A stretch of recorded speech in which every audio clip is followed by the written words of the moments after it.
خداوند یسوع مسیح کے جلالی بابرکت مقدس نام میں فتح مند نام میں آپ سب کی سلامتی ہو۔ آج موقع ہے ہمارے پاس، ہم 7ویں کلمے پر غور کریں گے۔ مقدس لوکا کی انجیل اس کا باب نمبر 23 آیت نمبر 46 میں لکھا ہوا ہے، اے باپ میں اپنی روح تیرے ہاتھوں میں سونپتا ہوں۔ 7 کا عدد ہے کاملیت کا عدد، یعنی میں آپ کو یہ بتانا چاہتا ہوں کہ صلیب پر انسان کی نجات کا کام مکمل ہو چکا ہے۔ ہم خداوند کا شکریہ ادا کرتے ہیں کہ صلیب پر ہم سب کی نجات بلکہ قوموں کی نجات کا کام جو ہے وہ مکمل ہو گیا ہے۔ اسی لیے کلام مقدس میں لکھا ہے، جو کوئی اس پر ایمان لائے ہلاک نہ ہو بلکہ ہمیشہ کی زندگی پائے۔ جو کوئی اس نجات کے کام کو قبول کرے گا، خدا کا کلام اس کے ساتھ وعدہ کرتا ہے، اس کو ہمیشہ کی زندگی دی جائے گی۔ آپ جانتے ہیں 4 اناجیل ہیں اور ہر رائٹر کا انداز بیان مختلف ہے۔ جس مقدس انجیل میں سے ہم نے ریفرنس لیا ہے مقدس لوکا، وہ اس اپنی انجیل میں زور دیتا ہے کہ خداوند یسوع مسیح بے گناہ ہے، اس کو عدل کے تقاضوں کے منافی یسوع مسیح کو صلیب دیا گیا ہے، سراسر یہ عدل کے تقاضوں کے خلاف ہے۔ پہلے 3 کلمے جو ہیں وہ دن کی روشنی میں، اور آخری 4 کلمات جو ہیں وہ اندھیرے میں کہے گئے ہیں۔ یہ کلمہ بھی اندھیرے میں بولا گیا۔ کوئی بات نہیں، لیکن کام روشنی کا ہوا ہے۔ ان کلمات نے دنیا میں روشنی پھیلا دی ہے، ان کلمات نے دنیا کی آنکھیں کھول دی ہیں، اندھوں کو آنکھیں مل گئی ہیں، بہت سارے لوگوں کی روحانی آنکھیں کھل گئی ہیں۔ خداوند کا شکر ہو، پریز دا لارڈ۔ ہم خداوند کا شکریہ ادا کرتے ہیں، میری اور آپ کی نجات کا کام جو ہے صلیب پر ہوا۔ پہلے کلمے میں بھی خداوند یسوع مسیح نے باپ کو بولا، اے باپ ان کو معاف کر کیونکہ یہ جانتے نہیں کیا کرتے ہیں۔ کتنا عظیم ٹیچر تھا، کتنا عظیم نجات دہندہ تھا۔ صلیب دیا گیا ہے، معافی کا پیغام صلیب پر بھی دیا گیا کہ باپ ان کو معاف کر کیونکہ یہ تو جانتے نہیں یہ کیا کرتے ہیں۔ اور مقدس پطرس نے اعمال کی کتاب میں بعد میں گواہی روح القدس کی رہنمائی میں دی ہے، اگر وہ جانتے تو زندگی کے مالک کو کبھی مصلوب نہ کرتے، یہ تو جانتے نہیں ہیں یہ کیا کرتے ہیں۔ پہلے کلمے میں بھی اے باپ، اور آخری کلمے میں بھی اس نے بولا کہ اے باپ میں اپنی روح جو ہے تیرے ہاتھوں میں سونپتا ہوں۔ اے باپ میں اپنی روح تیرے ہاتھوں میں سونپتا ہوں۔ پھر تیسرے کلمے میں دیکھ تیری ماں یہ ہے۔ چوتھے کلمے میں اس نے کہا، اے میرے خدا تو نے مجھے کیوں چھوڑ دی۔ یہ چوتھا کلمہ خدا کے ساتھ خدا کہہ کر پکارنا۔ پھر 5ویں کلمے میں ہم صرف دیکھتے ہیں الفاظ سنتے میں پیاسا ہوں۔ 6ٹھے کلمے میں تمام ہوا۔ صرف 7واں کلمہ اور پہلا کلمہ ایسا کلمہ ہے جس میں اس نے باپ کہہ کر پکارا، اے باپ۔ 6ٹھے کلمے میں جیسے ہم دیکھتے ہیں کہ تمام ہوا، اور اس کلمے کا جو تعلق بنایا گیا ہے کائنات کی تخلیق کے ساتھ، وہاں پر بھی 6 دن میں کائنات کی تخلیق کا کام جب وہ مکمل ہوا، چھٹے کلمے میں خداوند یسوع مسیح کہتے ہیں کہ تمام ہوا، کفارے کا کام، نجات کا کام تمام ہوا۔ اور خاص طور پر ابلیسی قوتوں کا ٹیک جو نجات پر کیا جا رہا تھا، سلویشن کے کام پر کیا جا رہا تھا، ابلیسی قوتوں کے ٹیک ناکام ہوئے، یہ تمام ہوئے، ہر لحاظ سے ابلیس فیل ہوا، ناکام ہوا، اور اس نے صلیب پر ابلیسی قوتوں کا برملا تماشا بنایا۔ ہاللویا، پریز دی لارڈ۔ سو خداوند کا شکر ہو، خداوند کی تعریف ہو، خداوند کی تعظیم ہو، ہم خداوند کا شکریہ ادا کرتے ہیں۔ سو یہ کام جو ہے یہ اچانک نہیں ہوا تھا، اچانک یہ سلسلہ کار نہیں بنا کہ خداوند یسوع مسیح کو صلیب دے گیا۔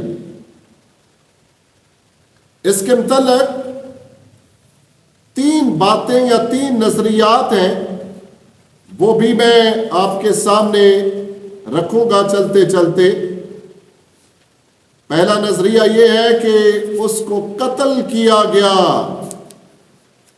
خداوند یسوع مسیح کو قتل کر دیا گیا،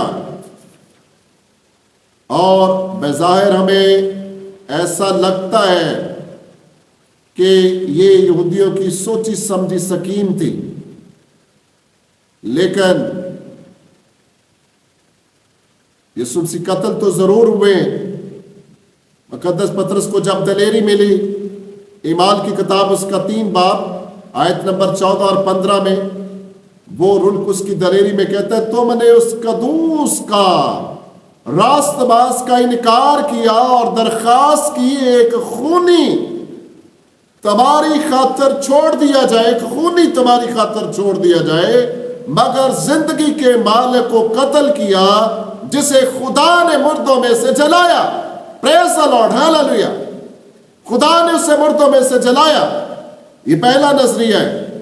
پھر دوسرا نظریہ یہ ہے کہ خدا کا الہی منصوبہ اور اس کی مرضی تھی کہ بنی نوع انسان کے گناہوں کے کفارہ اور نجات کے لیے اپنے بیٹے کو دنیا میں بھیجے، تاکہ وہ بنی نوع انسان کا عوضی ہو کر دنیا کے گناہوں کا فدیہ دے اور صلیبی موت گوارا کرے۔ یہ خدا کی مرضی کے مطابق، دوسرا نظریہ عین خدا کی مرضی کے مطابق سب کچھ ہوا۔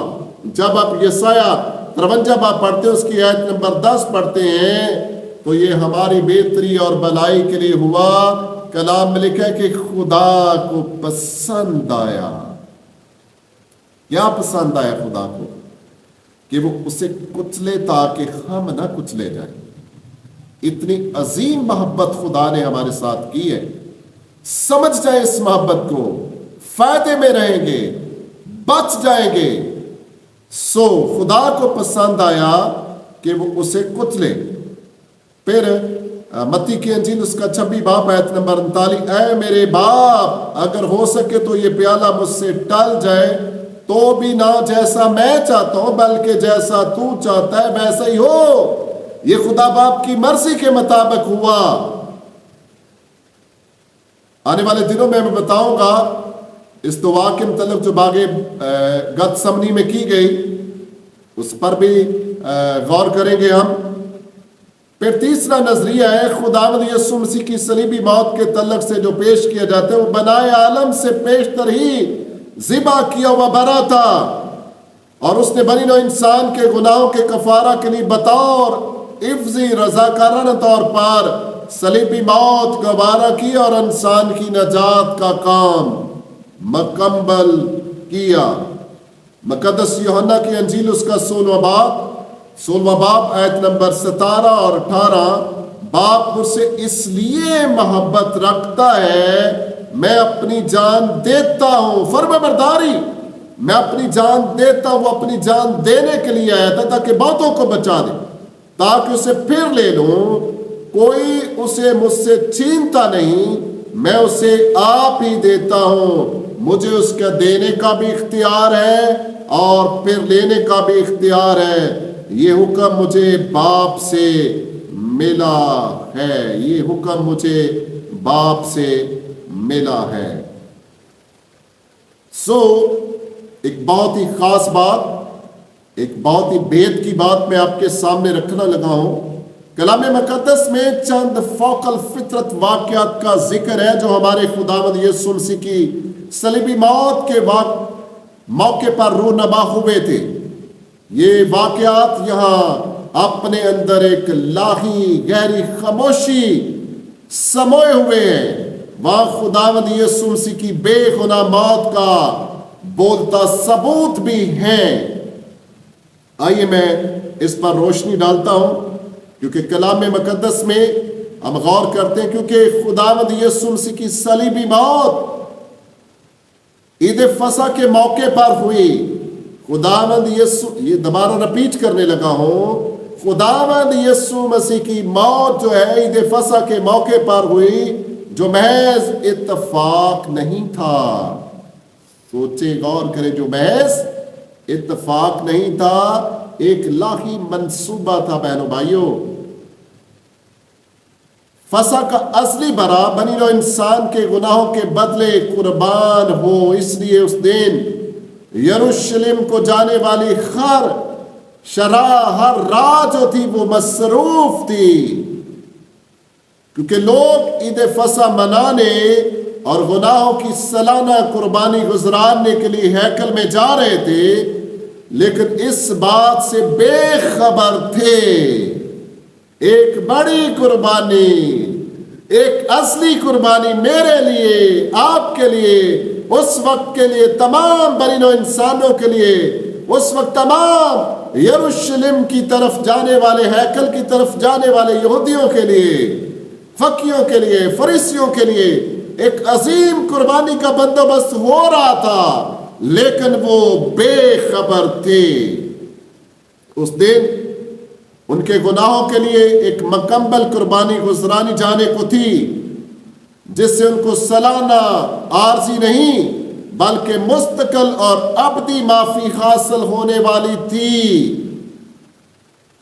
سو بیٹیوں، بہنوں، بھائیوں، اس دن 5 بڑی خاص باتیں ہوئی تھی۔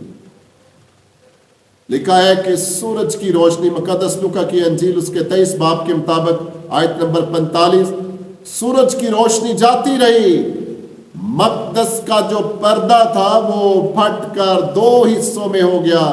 اوپر سے پھٹا تھا، نیچے سے نہیں، اوپر کو پھٹتا پھٹتا نیچے آیا، تاکہ یہ ثبوت ہو یہ آسمانی کام ہے، کسی انسان کا کام نہیں ہے، نجات کا کام اوپن ہو گیا تھا۔ زمین لرزی اور چٹانیں تڑک گئیں۔ یہ ثابت ہوتا ہے کوئی الہی ہستی نے انسانوں کے لیے نجات کا کام کیا۔ قبریں کھل گئی، بہت سے جسم ان مقدسوں کے جو سو گئے تھے جی اٹھے۔ پھر صوبے دار نے کہا، جب یہ ساری باتیں، بہت دفعہ اس نے بہت سارے ڈاکوؤں کو مصلوب ہوتے ہوئے دیکھا تھا، لیکن ایسے واقعات نہیں دیکھے تھے، اور یہ صوبے دار کی گواہی ہے، بے شک، ہاللیلویا، بے شک یہ شخص راست باز تھا، بے شک یہ شخص خدا کا بیٹا تھا۔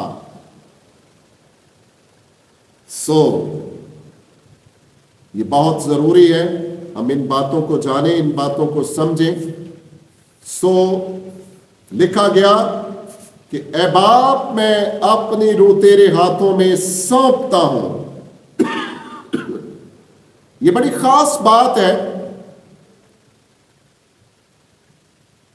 یہودی عورتوں کی یہ ذمہ داری تھی، رسپانسبلٹی تھی کہ وہ اپنے بچوں کو یہ دعا سکھائیں سونے سے پہلے۔ آج ہم بھی چرچز میں یہ تعلیم دیتے ہیں۔ میں خود بھی جب سوتا ہوں تو چھوٹے اقرار کے ساتھ میں اپنے خاندان کو، اپنے آپ کو خدا کے فضل کے سپرد کر کے سوتا ہوں۔ ہماری یہ روحانی ہیبٹ ہونی چاہیے، عادت ہونی چاہیے، سونے سے پہلے اقرار